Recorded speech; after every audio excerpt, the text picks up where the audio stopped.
Pour ce premier épisode, nous sommes à l'Escale étudiante, l'aumônerie étudiante de Créteil. Nous y rencontrons une équipe synodale composée de jeunes pros et d'étudiants.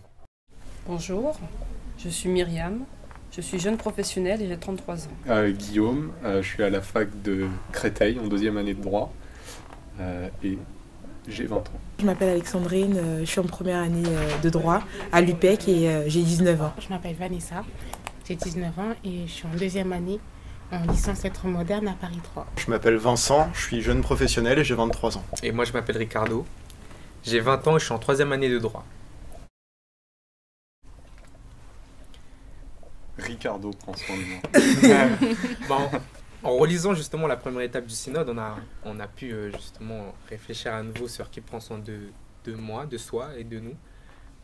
On a constaté qu'on prend soin les uns des autres, ensemble, on prend soin de nous, que le Seigneur prend soin de nous et qu'il faut continuer à persévérer justement dans cette approche de l'autre, dans cette attente de l'autre, dans cette entraide et ce service qu'on peut rendre chacun l'un envers l'autre.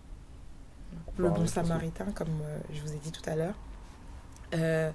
En relisant le texte, je me suis rendu compte en fait qu'il n'y avait pas que les prêtres, les associations et les personnes justement qui avaient décidé de consacrer leur vie aux autres qui doivent le faire et qu'on est tous en charge de le faire.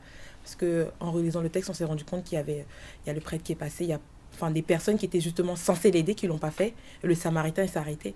Donc je pense que ce texte nous permet de comprendre qu'on a tous la charge de prendre soin des autres et on doit tous prendre le temps en fait de pouvoir prendre soin des autres et que nous tous, avec le peu qu'on a, on peut faire de grandes choses. Voilà. Dans le prochain épisode, nous nous rendrons à Sucy-en-Brie, recueillir le témoignage d'une équipe qui s'est créée au sein de la communauté des Sœurs Marianistes.